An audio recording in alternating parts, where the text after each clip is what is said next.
Swinging a high drive into center field. Hits at the wall. It is gone! Casas does it again. It's gone! It's into the bullpen! This game is tied!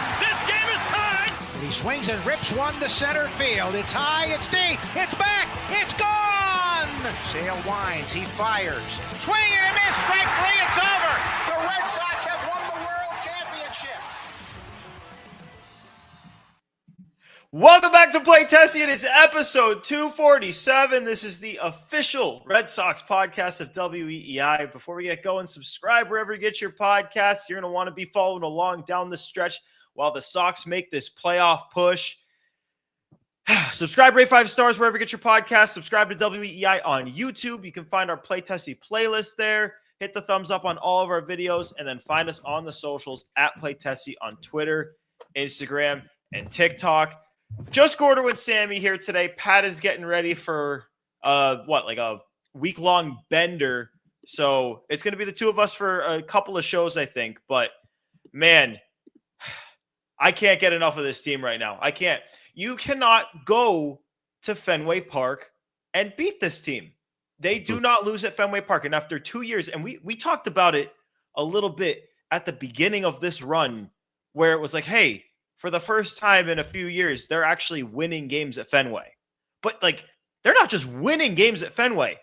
They are throttling teams at Fenway. They're not losing at Fenway. Every 5 seconds, you look at the dugout, and you got airplane celebration going on, which, by the way, I love because everyone's in on the joke. Like with some of the other celebrations with some teams and with this team in the past, it's like, oh, it's an inside joke, and we get it, but you don't. But this, it's like, we all get it. And Roman and Marcelo are the kings of the airplane celebration. I can't get enough of what I'm seeing right now on the field. Every time we come on this podcast, it's following multiple wins. And this team, they won 10 games in a row. And then, they struggled for 6 games after the All-Star break. Yeah, I get it. They're right back on the bender right now. We're going again. And they're on, it's 7 in a row right now. Going into a Crochet start after 6 in a row felt good, but obviously winning 7 is winning 7. I can't get enough of it. This is awesome. We haven't had this since we started the podcast. This is the first time where it's this team is going to the playoffs. They're not just in a good position to make the playoffs. They're going to the playoffs. Yeah, we kind of had to adjust as podcasters to this Red Sox team because, like you said, we've been covering bad Red Sox baseball in August for the last few years. Not competitive. We've done some coping. We've done some raging in a bad way. It's been mostly negative this point of the season. This is the first time we've gotten to be excited about where a Red Sox team is heading to this point. And Gordo, you mentioned that two series stretch after the All-Star break, the Cubs and Phillies. The stuff people were saying is so funny to look back on. Oh wow, yeah. You really are getting a taste of reality now. It's really starting to settle in with what this team is. Okay, this is a reminder of who these guys. Dude, it was 6 games. It was 6 and they won 2 of them. It's not like they got swept. So now you look ahead, they're on fire right now. What's it, 7 in a row? They're 13 games over, their best mark in years. It feels great. And every night it feels like they have a chance to win, especially at Fenway, like you said. But every night, no matter what, I never feel like this team doesn't have a shot. Even the other day, Hunter Brown versus Cooper Criswell, huge mismatch. Still got the job done. This team is so much fun. I can't wait until October. I feel great about them getting there. I'm not calling them a playoff team yet. Oh, but God, I feel very good about it. Hey, I lived through 2012. I've learned my lesson. I feel great about this team's chances to make the playoffs, though. I'm quickly checking. We're recording this right after the game, so I'm quickly checking some scores. The Jays are up 3-2. The Yankees and the Rangers are tied at 0. But no, I mean, I think back to May, and in particular, the Brewers series sticks out. There were a few. We talked about it at the All-Star break. We had, we gave out all the superlatives, the awards, all of that, but we also talked about the negatives. And it's what was the low point of the year? And mine was trading Devers, and you and Pat both took the Angels sweep, which was after the Devers trade. But it's basically the same thing. That's basically the same thing. It was. But another candidate for that would have been the Brewers series, where they also got swept. And I mean, at that point, it felt like they were losing one-run games every single day. They were getting walked off every time, every game on the road. They were losing in extra innings every time the game got there. And it's just, I can't, like at that point in time, I was sitting talking to friends and family thinking, if this team continues at this pace, it's going to end up being one of my least favorite Boston sports teams of my life. And that was May. We're in August now.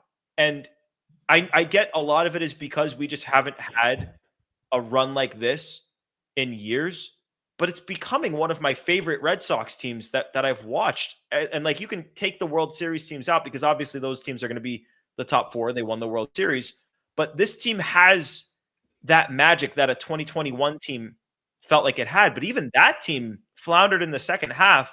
You're not seeing that from this group. You're not. No, and the difference is pitching and having a true ace. I can't stress enough. Garrett Crochet, just having him, even the days he doesn't pitch, just Cora being able to look ahead. All right, when do we get 7 innings, 2 earned runs out of Garrett Crochet? Okay, that's in a day. That means I can go to this pitcher, be a little aggressive. It's just huge. On top of the on-field stuff, which is the biggest no-brainer of all time. This team is a lot of fun. I love the just the camaraderie around the team. The airplane thing, I feel like there's a lot of good celebrations around Major League Baseball nowadays. That's got to be one of the best. And I think for us, literally us, me, you, Pat, and Joe, that's kind of like our kind of humor where these guys almost in their heads die. And then they're like, remember when we almost died? And now we're like, yo, we almost died. The airplane, near-death experience. Woo, let's bond over it. I like that. I think it shows, good sense of humor, of course, but also strong attitudes. And that's what you need to play in a town like Boston, where when you're bad, boy, do people like us get on you. Yeah. And we're loud. And sometimes we're assholes about it. But when you play well, you get Gordo going, I love you guys. Seriously. No, and like you talk to, you hear the quotes, go back to some of the players who've experienced both winning and losing, both personal success and personal failure in Boston. A Rick Porcello quote that I don't have in front of me at the moment sticks out to me. He says he'll talk to teammates who talk about how hard it is to play in Boston. It's like, yeah, like if you suck, you're going to hear it, but it makes you want to be better. And it makes it so that when you are better, both as an individual and as a team, you feel the reward. Like, that's why I like to, like, people always get on me for watching like the Celtics when they were bad during the year they ended up making the finals. And every time, like, I'd have friends being like, come like play video games right now. And I'd be like, no, I'm watching the Celtics. And they're like, they suck. And it's like, no. To feel like the benefits of a good team, like, yeah, anyone can tune in and watch a good team. And like, if that's you, like, by all means, like, watch sports however you want to watch sports. But for me, like, I feel so much better in times like this because I sat through 2022, because I sat through 2023, because I sat through 2024. Like, this has been a long time coming. And yeah, they weren't good earlier in the year. You could talk about sitting through the first half of this season, the first 2 months of this season, I should say. And it makes what they're doing right now feel all that much more special.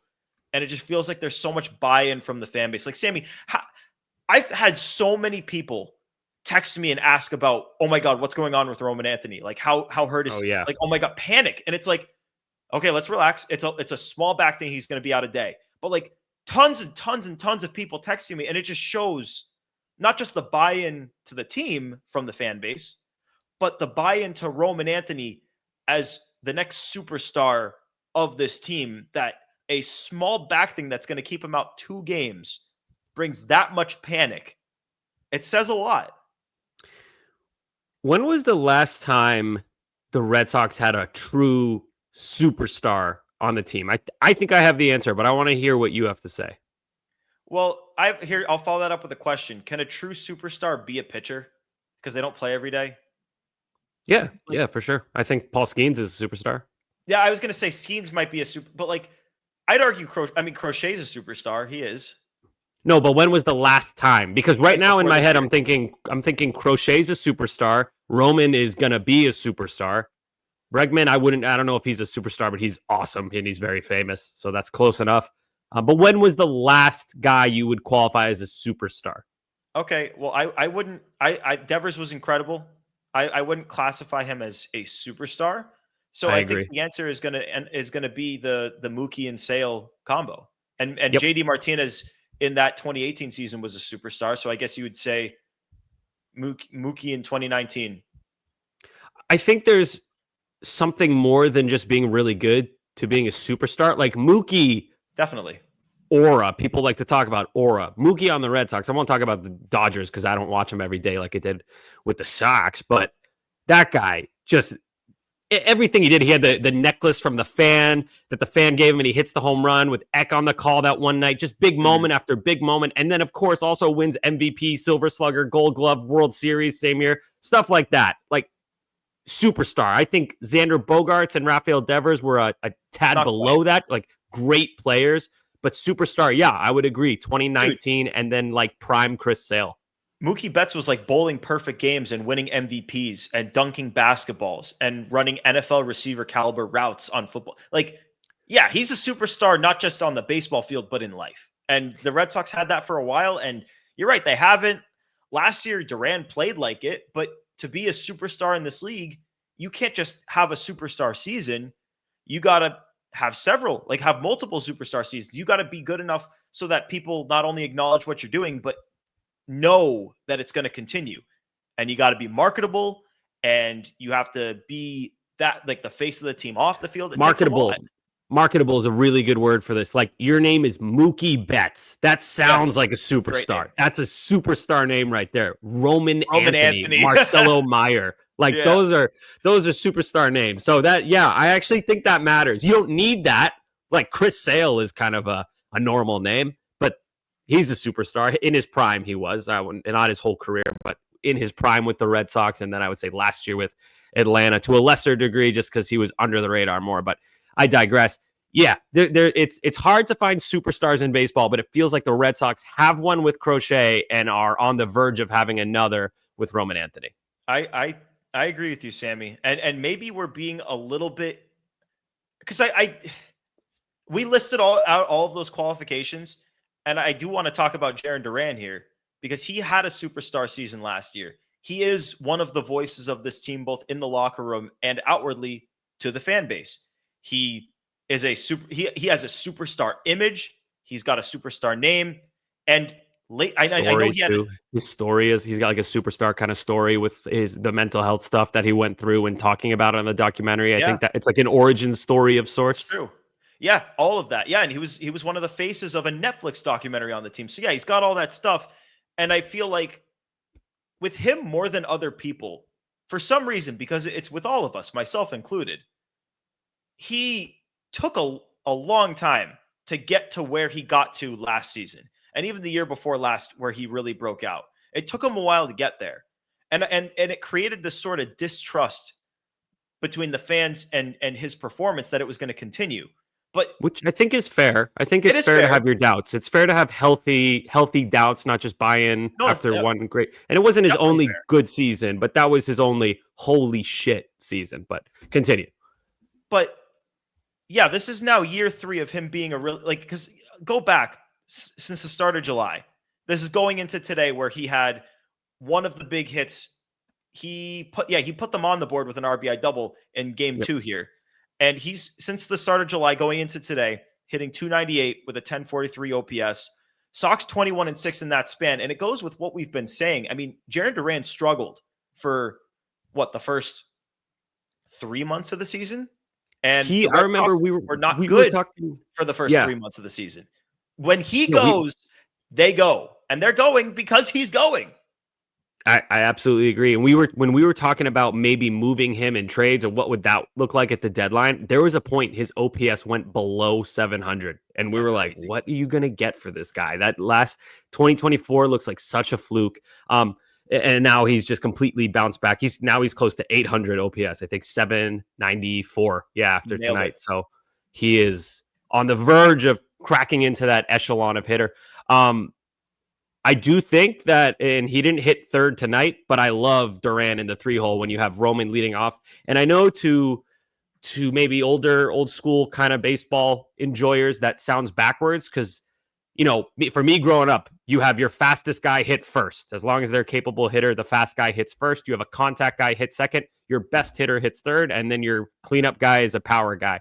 But I think nowadays, the way that teams are looking at it, you want your best on base guy hitting first. And I think if it's not already, it will eventually be Roman Anthony. And then you want your best hitter hitting second because you want them to hit with at least one runner on base as much as possible. And then I think Duran is that perfect number 3 guy because he's going to have Roman Anthony and Alex Bregman on base. He's going to see better pitches. He's not going to be as prone to chasing because he's going to get more pitches in the zone. And he can run more too, because it's not like, Jarren, we don't want you to run. Alex Bregman's up. What if you get thrown out? Then now Bregman doesn't have a guy on base. He's more free to run. So I just think it's a great fit. Again, I mentioned this, I believe, last episode or the one before. Kudos to Alex Cora and Pete Fatsi for making that change. I think that is going to be, for the most part, the long-term look of the Red Sox lineup going forward. Yeah, no, I agree with you. And I think one thing that it's brought that I don't even know if it was anticipated, because the 3-hole it is a pressure-packed spot in the lineup. But think about what goes into being a leadoff hitter. Like, you're home at Fenway Park. You play the field. You're in the outfield. You're playing left field. It's the furthest spot away from the home dugout. You run all the way and you grab your stuff. You got to get ready to hit and get ready to hit fast. Being in the 3-hole, like I said, even though it's a pressure-packed spot in the lineup, you come up with guys on base early in the order. Like, that's one of the big bopper spots in the lineup. But I think it has allowed him to take some pressure off himself. And for a guy like Duran, if you know anything about Jarren Duran at this point, he puts a shit ton of pressure on himself, and there is no way around it. That's just the way he is, and it's the way he's always going to be. So any way you can alleviate some of that, take some of the pressure off of him, I think is a good thing. And all of the stuff, all the physical things that go into it, especially something like allowing him to run because he's not hitting in front of Anthony and Bregman, I think is good. I think that, he was hitting before they moved him to third, but I think it's really allowed him to tap in because the power has really started to come since he's hitting third. And he's got this little like pimp job thing going with his swing, this one-handed, really sexy finish that I just I don't think you saw that with Duran homers even last year, which he's not going to hit as many homers this year as he did last year. But he looks like a freaking power hitter when he does it. And you saw 2 homers in Minnesota with it, and one of them at Fenway in game 1, where he pimps the shit out of these things just with the follow through. And it goes a long fucking way. Like, whatever he's got going on with that pimp job, it turns him into these home runs are like Barry Bonds homers. He doesn't get cheated. When he hits a home run, it's usually like a nuke. And that's another thing, Gordo. The knock that I've at least given to Jarren Duran is he's 28 years old, so he's not old yet. But, how long does a guy with like 95th percentile speed, how long will he be able to maintain that? And is he good when he doesn't have that speed? If he's able to tap into a little bit more power, then that speed is a little bit less important. Still a huge part of his game, but just a little less important if he can add a different tool to the tool belt, which will help him age better. So that's just, if you're one of those people who really doesn't want to see Jarren Duran moved in any scenario, I think that's part of your argument that you got to be using, the tapping into more power. Joe? I do just got to certify what you guys are talking about with Duran batting third. I don't know if this is included or not, but 5 games he's batting third. He's batting .381. He's got 2 home runs. He's got a .435 on base. His OPS is 1.292 in those 5 games that he's batting third. So he's been crushing, man. Like you guys said, Cora and Fatsi found some magic. He's a great ball player. And, going into the season, I think there was a lot of fair skepticism as to whether he could repeat what he did last year. And understandably, like that year was going to be tough to follow up. And defensively, he made a great play in game 1. It was a tough one in game 2 that you could tell he was mad at himself. I thought he got hurt on that one where he jumped in. I thought it was a leg. It looked like his leg kind of buckled from under him, and then he stayed down for a little bit, but actually it looked like he was maybe just pissed at himself. But I thought he was hurt. The defense obviously has, I think he's more comfortable in center field, but even so, he wasn't going to follow up what he did last season defensively. And, even offensively, he probably wasn't going to follow it up. But the fact that he's showing, hey, you can look at the war on my baseball reference page all you want, but go watch me play tonight, and I can show you how electric of a player I can be. And Mhm. pretty much every night he's been doing it, and it is a huge part. Like, obviously the Red Sox have been getting some great pitching, and we'll talk about it. Mm. But I Jarren thought Duran's spark plug has been a huge reason why they've gone on this run. I thought last year when people were calling him a leader, I didn't really see it that way. I think this year, I don't know if I'd call him. I don't know if leader's the right word, and obviously I would. we're I'd not in the call him leader clubhouse, this year. but like I think he's like, how do you put it? Not leader, but he's a key, like one of the main guys, like one of the main vibe guys. Like maybe he's not like, come on, guys, in the locker room, rah, rah, team, let's go together. But he's like a glue guy that everyone seems to like, and he's funny, and he's cool to be around. He fires the guys up. I think Bregman is more of your traditional leader type. But Duran, he helps out with that stuff, and I think that matters. Like I said last episode, all the Red Sox teams that have won the World Series or even the 2021 team, they've all gotten along very well and had a good, kind of funny almost vibe, especially the 2004 team. Those guys were hilarious. So I think that matters in Boston. You got to be able to laugh again because there's people like us out there who have podcasts, radio stuff. So got to be able to laugh. This team seems funny. Again, the airplane thing, I think that's hilarious. So yeah, man, the vibes are just off the chart. Okay. In terms of the leadership thing, last year, even though you're right, they tried to sell Jarren Duran as one of the leaders of the team, but to me, it felt like the leadership was this nucleus of Refsnyder and Story. And when Story got hurt and he went back to Texas, it was like, okay, you've got Refsnyder and you need someone else. And okay, we're going to make Jarren that guy. And it kind of, okay, I guess I'm going to be that guy. This year, it feels like you've got like this 4-man nucleus of Bregman, Story, Refsnyder, Duran. And they lead in different ways. Because you're right, like Duran's not going to be the one going up, quizzing guys on the pitchers they're about to face. But Duran is a lead by example guy. He's a guy that guys feel comfortable going up to and asking questions because Duran's been pretty outspoken about how hard it was for him to come up without those guys making themselves, available to him to feel like he could ask questions. I do think he's a leader on this team. It's not in the super, because Bregman is your ultra traditional leader, like a guy who's going to rally the troops. Pedroia-ish. Pedroia, that's a great comp. He's a Pedroia-ish leader.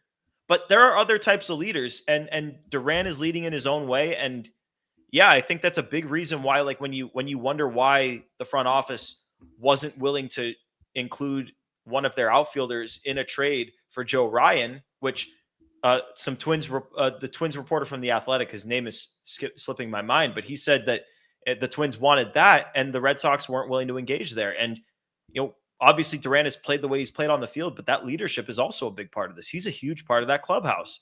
And even if he wasn't playing to the level that he's playing right now, taking him out of there was going to be a big thing. So on a similar note, not to be negative, I'm not 100% sure the rotation has a leader like that. And I don't know if I've never been a Major League Baseball player, believe it or not, Gordo. I don't know if a rotation needs that, but based on all the past great Red Sox teams, I think it's good to have a leader. Again, the first thing people are going to say is, what about Garrett Crochet? Garrett Crochet is 26 years old. I know he looks like a grown-ass man and he's scary and he's an ace, but that's a lot to put on a guy who's think back to what you were like at 26, if you're listening. Probably not ready to lead a Major League Baseball team, a rotation like that in an off-the-field kind of way. That's a lot. Walker Buehler would have been that guy, but can you be the leader when you're barely hanging on to a roster spot and your performance is detrimental to the team? Giolito, maybe he can be the guy, but I don't know. It's an interesting concept you bring up because Cora was asked about this earlier in the year, and he said Crochet has become that guy. But when he says it, you almost feel like you almost take it like you took it when they said Duran was the leader last year, where it's like, okay, but then you have all the factors that you just said. It's like, Crochet's figuring out on the fly right now how he's going to make it through his first full season of full innings. And yeah, newsflash, 7 innings, 2 earned today. And honestly, he pitched better than that line would suggest. I thought he looked incredible tonight. Yeah, he had 1 inning where I believe the 6th inning, he threw a lot of pitches and it kind of messed up the final stat line, but it was, I mean, what are we talking about? 7 One of innings, the 2 runs earned runs, scored on 8 a Ks. ground ball that bounced over Bregman's head. Yeah. Like, okay. Yeah, like, true. Yeah, like, what are we, Bobby this Witt's is how double. high. Bobby Witt's double that got him to second base probably is a fly out in like every other ballpark. Yeah, triple. That was a triple. You got a triple out of that friggin' thing. Yeah, but that's how high the bar is. And Garrett Crochet, in a good way, has done this to himself. We expect so much, and he just keeps fucking delivering. It's insane. I was texting my dad about this. This is the most must-watch pitcher since 2017, Chris Sale, who he was great in 2018, but 2017 was that season where it's just like, oh my God, every time this guy pitches, it's like, well, why even bother coming up to the plate? He's unhittable. That's what it feels like. Yeah.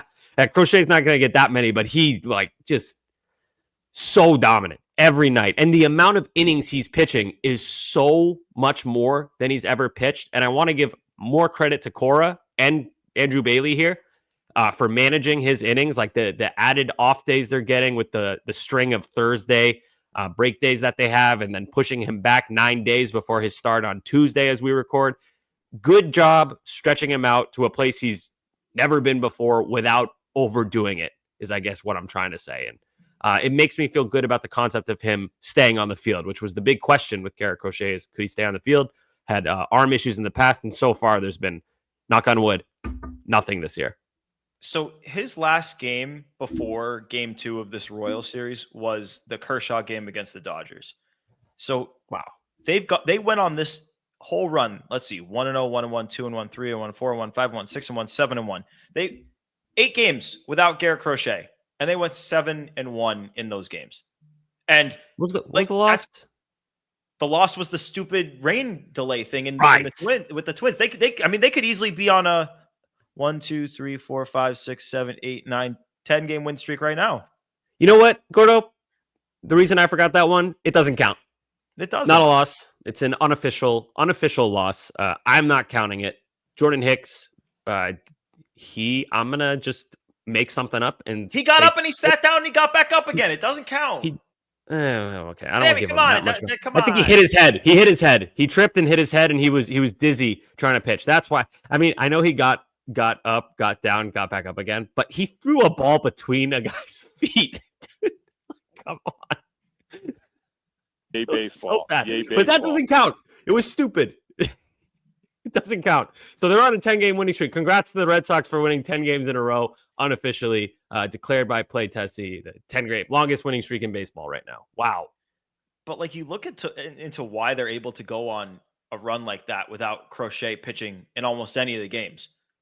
And you look at the starting pitching they're getting. Like last pod, we talked about what Cooper Criswell was able to do, and being able to win despite a couple of rocky ones from Buehler. But look no further than Brayan Bello and Lucas Giolito. Like we talk about at the trade deadline, the need for a number 2 starter, and so much of that conversation stems from the fact that for the first couple months of the year, it really did feel like the Red Sox had an ace and then a collection of maybe a couple of 4s and some 5s. Like that's how it felt. Bello wasn't letting in earned runs, but it was pretty lucky. The FIP told the story, the expected stats told the story, the eye test told the story. But in his last 12 games, no, like it's far from lucky. He has been that dude. Last 12 games, every single one of them 5+ innings pitched. 10 of the 12 games have been 6+ innings pitched. Every single one of those 12 games, 3 earned runs or less. He's got a 2.61 ERA in that stretch of 12 games. Like that's an extended run of pitching like a number 2 starting pitcher. That's a guy who you can send out into a playoff game and face any of these teams in the American League and feel good about it. And we'll get to Giolito next, but let's talk about Bello. Like how has he turned it? I don't even want to say turned his season. How has he put in the season that he has? He's got a 3.03 ERA for the year. He's about to get this thing below 3 with another good start. Honestly, I think Alex Cora and Will Fleming both mentioned this. I heard Will Fleming say it on one of the broadcasts. Bello's last Sunday start, his last day game, because we were talking about how has he figured out day games. And Will Fleming said, I think Alex Cora was onto something when he said he became a father. Brayan Bello became a father. Now he's up early all the time. And it's not just that, though. It's not that he's up early often. It was a maturity thing with him. He would mope around on the mound when he did something, when he would walk a guy. he would walk in a circle around the mound, bad body language. The next pitch, he would yank a fastball 6 inches off the plate, take the ball back in his glove. He'd smack the ball, be all angry about it. And then it would just spiral. It's a 5-run inning and he's out of the game and you're pissed off. Like, what the hell, Bello? You were doing fine. It was just one walk. And then it's all meltdown. That's an immaturity thing. When you become a father, you can't do that anymore. You got to grow up. You're now taking care of someone. And I think he's taken that mindset and you can see it on the field. He's just so much more calm in the face of adversity now. And that's something we hadn't seen in years past with him. And he's still young. So I don't want to get on him too much for that. He's not the first guy to ever act like that, and he's not going to be the last. But to see the adjustments he's made, I genuinely, I'm not trying to be funny here. I genuinely think that him becoming a father and having to take on a more mature stance on life, I think that has shown itself on the field in the way he pitches, and the results have been fantastic.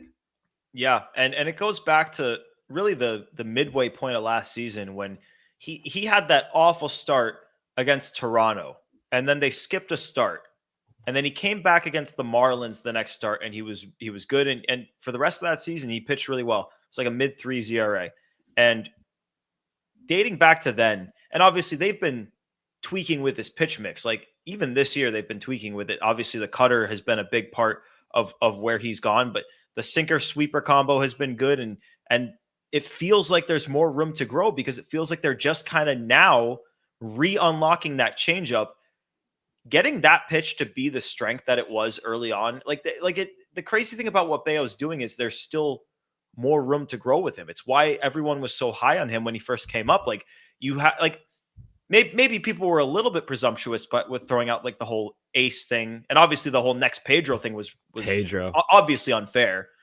Yeah. But getting that changeup back to what it was when he first came up, when that pitch kind of carried him, like who knows where this could go for him? Like right now, it doesn't feel like this is the peak. It feels like he's been terrific, but it feels like there's room to grow. And as he harnesses his command, allows fewer base runners, like keep it going. I don't feel like it's about to stop with him. And even if it did, man, even if this was the peak, and if Brayan Bello is a guy who gives you a 3.03 ERA a year, that's a number 2 starter.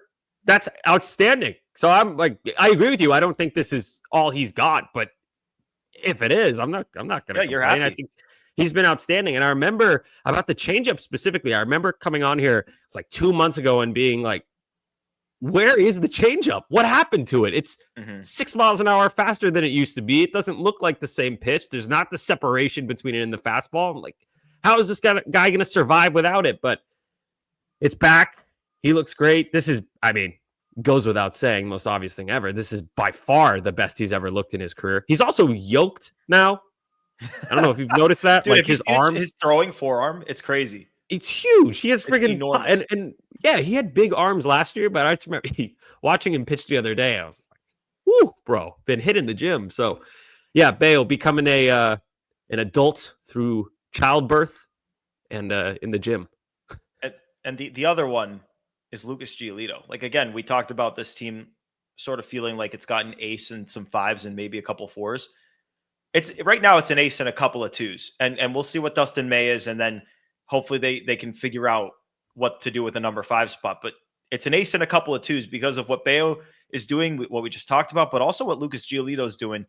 Last 10 games, a 2.03 ERA. Like this is a guy who, when he first came back, his first start looked really good, but after that it was, oh man, like a couple starts mixed in there where it was blow-ups. And then he had a 7, I think it was an inning and 2/3, 7 earned. He blew up. And that was the last start before this 10-game run where he's just been dominant. And he probably is like maybe one thing that Red Sox fans don't exactly want to look in the eye just yet.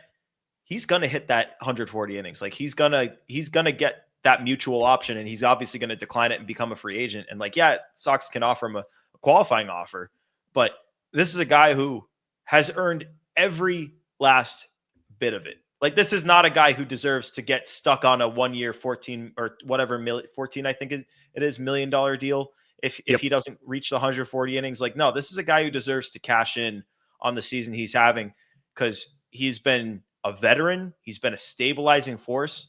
I'm sure it was humbling to have the experience that he had in 2023 when his season came crashing down. He got traded twice, hits free agency off a terrible finish, signs a 1-year deal, immediately partially tears the UCL and has to miss the entire 2024 season, and comes back in 2025 and no one believes in him. And to follow that with what he's done is nothing short of spectacular. And every time he's on the mound, you feel good about your chances to win the game. And I love the way he talks about the game. I love the way he sees the game. He's maybe the best interview on the team. His quotes are fantastic, and not like most of the time when you say a guy's quotes are fantastic, it's because he's saying crazy shit. No, like Lucas is he's a smart guy. He's a real guy. He's not afraid. And he goes out there and he performs. And whether it's him or Bello starting game 2 in the playoff series that the Red Sox will be playing, you're going to feel good about it. Yeah, I think he's the quintessential example of when you roll the dice on a guy like Giolito, who has been that ace-ish number 2 caliber starting pitcher in the past. You have to give them time. You can't give them 10 starts to figure out how to pitch again in Major League Baseball after getting a brand new UCL or whatever the fuck. Pat's not here to explain the details, but after getting a brand new elbow, basically needs time. And he looks great. I love that when Giolito is locked in, and Gordo, I feel like this is something you would have noticed too. When he's locked in and he strikes someone out, he stomps around the mound with his shoulders all wide and his arms out. Like he's like, yeah. Like he should remember where the wild things are. Like, oh, yeah. Yeah, that's what he does. I definitely just botched that name. What's that called? The book, like the Wild Things. Yeah, where the wild things are. Is that what it's called? Yeah. Oh, yeah, I saw the images on the cover right when you said it. The yellow things with the arms out. Yeah. Yeah, it was a good shout. That was a good shout. See, I'm not that old. We had the same kids' books. How about that? I do. Yeah. No. So the next thing with Giolito, I think, would be to the strikeout rate. He's been kind of inconsistent with that. I did notice his last start, he took a little bit of velocity off the fastball. That seemed very intentional. That didn't seem like his arm was hurting or anything. Seemed like he did that in favor of better command, and it worked. So maybe that's the key. Ramp back up speed-wise, but that would be the next step for Giolito to completely reclaim his old form. And that's not me complaining about how he's pitching now. That's just me, nitpicking. How can he get even better? Joe? So then I want to follow up then on that, what you guys were saying, that Giolito's going to hit the innings and he's going to hit the free agent mark. Yeah, those are where the wild things are. Glad we certified all that. Yellow. Glad we certified all that, and you were able to make it work. Home. That's Giolito pitching well. What was that again? How does he stomp around? He's like a home. Okay, and then he just strikes out 10 more batters. Yeah. Pretty much. But anyway, my question for you guys: you said Giolito's going to hit his innings market. He's probably going to decline the option. He's probably going to be a free agent. What does the contract look like? And if you were the Red Sox, would you bring him back? That's such a hard question to answer because I know we're talking present because this team is so damn awesome, but like, let's say he finishes with a 3.5 ERA and let's see, what are the strikeouts out? Like 130 strikeouts in 100. People. Gordo's doing math. Gordo's typing so fast. I'm trying to figure out, is he 29 right now? He's 31. He just turned 31. He's 31. Oh, I didn't. Okay. Yeah, his birthday was last month. Oh, shout out Giolito. Happy birthday, Lucas. Month belated. I don't know, Joe. I'd probably be like conservative and give him like 10 years, 500 million, call it a day. Yeah, maybe 10 years, 470 if you want to nickel and dime the guy. Yeah. I would, right. In all seriousness, I bet it would be a 4-year pretty high AAV deal. If he keeps this up, it's like it's like a 4 years, 80-ish. And if he kind of stumbles a little bit, it could be kind of like the John Gray 4 years, 50. But yeah, I think he's in for a payday. If he gets past that, I mean, he's going to have the qualifying offer attached to him if he opts out of it, obviously. So that could hurt him a little bit. But he deserves it. And But if it's that kind of deal, would you bring him back? I want the Red Sox. it's tough because I want Lucas Giolito on the team, but they also have a ton of young pitchers and they've got the ammo to trade for a cost-controlled guy. I want Lucas on the team, but it's a tough question to ask because I need to see what the state of the pitching looks like after the season. I think I would go 4 years, like 60 something. Maybe give him the Nathan Eovaldi deal. What did they give Eovaldi after the World Series? Let me go check on that. Was it 4 years, 76 or something? That feels like a 4 and 72, something like that. That sounds right. Did Joe just pull that? I pulled that right out of my ass. So if it's with right, your anabolic steroids. Yeah, Joe, you're used to reaching down there with needles now, huh? No comment. Joe Ryan went to Drake High School. What is 17 times 4? 4 years, 51. 68? 51. That's just 3. did that. 17 times 4 would be. Yeah, you're wrong. No, that's 3. Yeah. 68. That's 68. 68. So this 4 years, 68. With inflation, with baseball inflation, 4 years, 70. 4 years, 80. Whoa! Wow. I don't. It's too much. It's too much. I'm sorry. We're gonna talk all off season about it, man. Yeah, that's a tough one. I want him on. It's a good question, though. Good question, though, Joe. I love Lucas. I love Lucas, man. I mean, if he's giving you 3.5, if he's giving you 3.5 ERA, 165 innings, that's so valuable. That's huge. And if you can rely on him in a playoff scenario, I mean, that's borderline number 2 star, number 2 or number 3 kind of type. Ooh. What did Eduardo Rodriguez sign for when he was a free agent? I'm trying to think of recent free agents who signed. It's not a bad contract, though. Like a big. Yeah, but I'm just like the year he had before the deal was okay. He 152 innings, 3.48 ERA. So like pretty similar to what Giolito. Obviously, you feel better. Like I do think Erod refusing the trade to the Dodgers in the middle of the season maybe limited his market as a free agent, as a guy who maybe doesn't care enough about winning. And Giolito is the exact opposite of that. What did he sign for? Oh God, this is too much math. Did you get like 21 million? Did you get a lot? It was 14 million the first year, then 20, then 21, then 19. Yeah, that's not bad. That's like, I mean, so yeah, I mean, it's right around in that territory. I feel like. Who knows? Right. But and then they're also gonna have to talk about Chapman. I'd consider bringing him back too. I mean, we should stop talking about the season as if it's over. We still got 2 months to go with this shit. Here, I have one more guy I want to shout out before we get to enough said, because I know we got to get to enough said. But we can't go this whole podcast without talking about what Trevor Story has done. And obviously, we had so many conversations on this show about, well, what do you do with Trevor Story? Like the conversations in May were DFA or bench. Like that was the conversation. Whoa. No, don't loop me in with that. That was you and Pat. I never got there. Never said that. Story? No, come on. Don't. No, you said you'd consider a DFA. You said you'd rather DFA than bench. You did say that.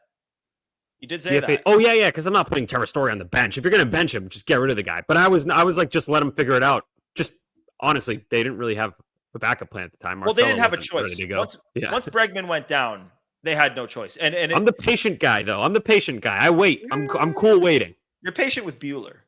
Giolito too. Never said anything about Giolito. I'm very, very patient. But sometimes to a fault. I'm not saying it's a good thing. You are the most patient on the podcast. That's for sure. You are. Yeah, I mean, but like with Bueller, it's backfired on me, so it's not always a good thing. Who is less patient, me or Pat? Oh, it might be circumstantial. I think Pat by a little bit, but sometimes Pat is right with that. So it's like Pat by a landslide. Pat by a landslide. I'm trying to saying Gordo, you're off the hook. No, I feel like I go back and forth though, because I have some guys where I'm just like I will ride. Like I would have ridden Jorge Alcala to the end of time. But like with Walker Bueller, I was out months ago. Jorge Alcala's role on the team is much smaller than Trevor Story's role. I think where you guys are, it's a different conversation. I was never on the DFA Story train. I said platoon him with Meyer. That's as far as I got. Yeah. Well, okay, yeah, I hear you. But the impatient thing was, it's not just you guys. A ton of people was Oh, everyone making wanted judgments gone. on the team in May. Oh, I'm talking about the team. The team. That's where fans in general are mostly impatient. Like when they want to declare a That team was bad. fair. It was a bad month. Dude, It happens to they were everyone. bad. They were bad, dude. It was tough. It was a tough one, dude. Oh, We talked about it. What? the Mariners just took the lead. Okay, well, the Yankees went down in the 8th. I think Devin Williams blew it again. I'm getting a Good. bunch of texts about Are Devin you Williams. kidding me? Dude, Yeah, this Devin is Williams blew it again. insane. The Yankees Rowdy are like, Tellez. okay, here. Slightly off subject. Joe, don't kill me. Do you guys think the Yankees are going to make the playoffs? We see this with them. I think they will. They always somehow like their July and August the last few years must not be good because I feel like this is following the same script. They're still gonna suck, Dude, they're just gonna suck less. They're about to be a half game up on a playoff spot. I'll change my tone. They're not going to make it, dude. They're not going to make it. I said 83 games. I had them winning 83 games. I got so much shit from Yankees Hold on. fans for that. Didn't you say like 51? Yeah, on our fake graphic. That was awesome. Oh wait, is it over? Yeah, the Yankees lost. Good. Jeez, man. Oh my They're god. So the cooked. Red Sox are 3.5. The Red Sox are 3.5 on top. Games ahead of them. Jeez, I can't speak. 3.5 games ahead of the Yankees. That's awesome. But Love that. let me get back to Trevor Story because I know we're on a time crunch here, getting enough said. But in 57 games, no, okay, this is 56 games because I don't have going into tonight. Or I do have going into tonight. He's hitting in his last 56 games, he's hitting 300 with 11 home runs and an 886 OPS. In his last 57 games, that includes tonight, he has 49 RBIs. 49 RBIs in 57 games for this guy that the conversation in May was bench or DFA or what? Like, what do you do? So, obviously, a leader on this team. He's a guy that you want up with men on base. Tonight, he came up in a tie game with 2 outs and 2 men on. And yeah, it wasn't necessarily a well-hit ball, but sometimes you just got to put the ball in play. And he did.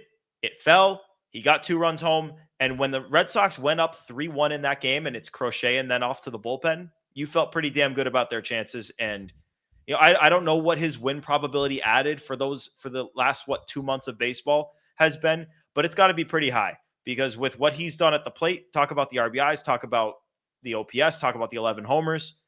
He's also done it on defense. And he's, even regardless of what the metrics say about him, he is such a stabilizing force at shortstop, makes every play, makes all the routine plays, is great on his backhand.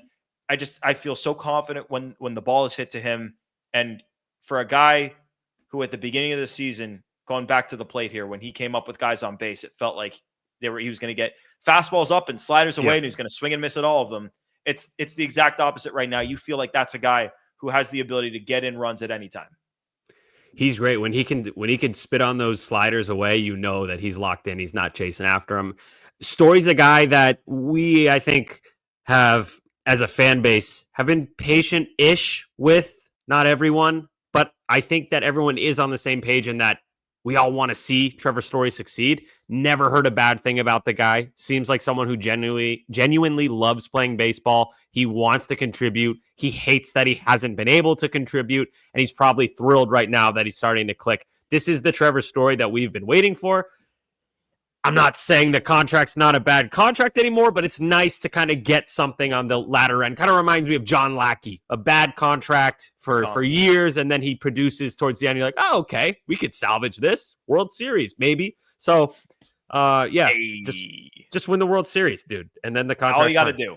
That's it. Also, by the way, win probability added. I love that stat.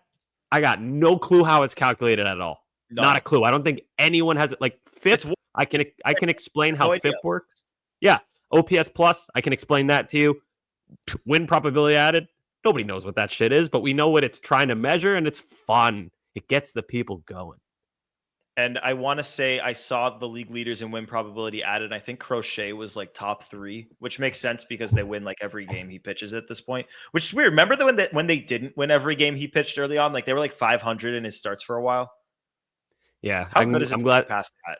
Yeah, it feels like a different team from earlier on. Hey, law of averages. Yeah, it's law of averages. Let's go to some enough said. You want to go first or second, Sam? I just called you I'll Sam. go first. I'm never doing Yeah. that again. Don't ever call me that. Does anyone call you Sam? My mom and sister both do. That's it. Huh. Mom, sister, and sometimes girlfriend. Did you ever think when you were a kid, like, I'm going to grow up and then my name is going to change to Sam? Or were you just like, I'm always just going to be Sammy? Honestly, I thought about that so much as a kid. I thought Really? of like, when do I have to change to Sam? Can I just stay Sammy? I really like Sammy Sosa. I don't want to change. I swear, I really used to think about that. But no, my enough said. Want to give a shout out to the women on Nesson, Emma Tiedemann, Alana Rizzo, and our friend of the program, Natalie Nori, who saw me Shout eat out, wasabi. Natalie. Yeah, she had to see me suffer and sweat trying to eat the wasabi at the wasabi challenge. She They saw had the Bradfo broadcast. sprint to the bathroom. Oh yeah, we almost lost Bradfo for good. So she's Good. seen a lot. Yeah, great job on the broadcast. I enjoyed listening to it. I'm sure it's probably daunting to just step into that booth and like, here you go, it's yours tonight. Emma specifically, I'm used to listening to her on the Sea Dogs broadcast because I love Sea Dogs, dude, big Sea Dogs guy. And then Alana, she's very well known at this point. And then Natalie's like a rising star in the game too. So thought it was cool to see. Great job by Nesson. Great job by the ladies. Great job by everyone. And the Sox won. Sox won. Okay, here's my enough said. Maybe this is controversial. Maybe it's not. I'm kind of, and like I recognize that like in a couple of years, like we're never gonna have this again. But I'm kind of over the whole Mike Yastrzemski thing. Like it's kind of, it's kind of to me turning into the Danny Jansen playing for two teams in the same game. Like every time the Red Sox play a Mike Yastrzemski team, like we got all the, everyone's going to write a story about, his grandpa was Yaz, and it's, oh my God, Mike Yastrzemski's playing at Fenway Park. Oh my God, the tradition. Oh my God, the name. And it's like when he first came to Fenway Park with the Giants, that was like the coolest thing ever. Like Yaz threw out the first pitch to him. But now every time he comes back or plays the Red Sox, another one, it's like the Aaron Savali striking out David Ortiz in spring training. And he spends his summers in Marshfield. It's like, I love Mike Yastrzemski, and I recognize that he probably doesn't have a ton of time left in his career. So maybe I should just like appreciate this while it's still here, because we're never in all likelihood going to have another Yaz walking around playing Major League Baseball. But like, man, like it's enough is enough. It's enough. That's it. I'm not gonna lie, that did cross my mind. It did cross my mind today. I'm like, Gordo, are you gonna offer condolences to this? So like when he retires? No, are you giving us condolences right now? Being For like, what? Time to get rid of the Yastrzemski name from Fenway Park in Boston. Whoa! No, that's a fuck. Yeah, just take the number 8 down, man. Like, Why can't you be like Sammy and enjoy the old days when Yaz was playing? yeah, dang right. I remember his rookie season. By the way, speaking of old, Mike Yastrzemski's 34. I thought he was like 27. What? That's crazy to me. Obviously, I didn't. A long time to get to the majors. How old was he as a rookie, Sammy? It had to be late 20s. He was 28. Yeah. Wow. Well, yeah, and he was great as a rookie. What is this? Yeah. 122 OPS plus 852 OPS. He got MVP votes in 2020. Dude, I remember when I want to say that he was in the Orioles farm system. And here we are just like talking about Mike Yastrzemski again, which I said people need to stop doing. We're just going to do it. He came to Fenway, or he would go to JetBlue Park every time like the or whoever he was with would come, just because it's like, he may not be able to do that. Like, let's let him go to Fenway, play against the Red Sox because it's cool. And it's like, okay, no, here he is in the big leagues every year playing the Red Sox, and we're going to have to talk about it every single time. Just like let's let him go. Let him go to Fenway. Treating him like a weirdo. His initials are May, M-A-Y. Yeah. Okay. Yeah, we got to wrap this thing up. Just quick shout out at the very end to Mike Yastrzemski for playing a series at Fenway Park. That was really cool to see. Always cool to see a Yastrzemski at Fenway Park. Oh, one thing. Mike Yastrzemski's middle name is Andrew, and the Red Sox used to have Andrew Miller. Wow. There you go. There you have Andrew Miller. I did not like Andrew Miller. Oh my God, who the hell cares? And that's going to do it for episode 247 of Play Tessie. we're riding this wave, baby. We'll be back here in a couple days. Hopefully, I mean, man, there's only one game played between now and when our next pod drops. So hopefully they win it, sweep the Royals, and we'll talk some more Sox. But remember to subscribe wherever you get your podcasts, rate 5 stars, and then find us on WEI's YouTube channel. You can subscribe there. You can find the Play Tessie playlist there. Hit the thumbs up on all the videos, and then find us on the socials at Play Tessie on Twitter, Instagram, and TikTok. For Sammy, for Joe producing, for Lucas Giolito stomping around the mound like the dude and where the wild things are, it is Gordo from Play Tessie. Sox have won 7 in a row. Let's make it 8. Thanks for tuning in. Peace.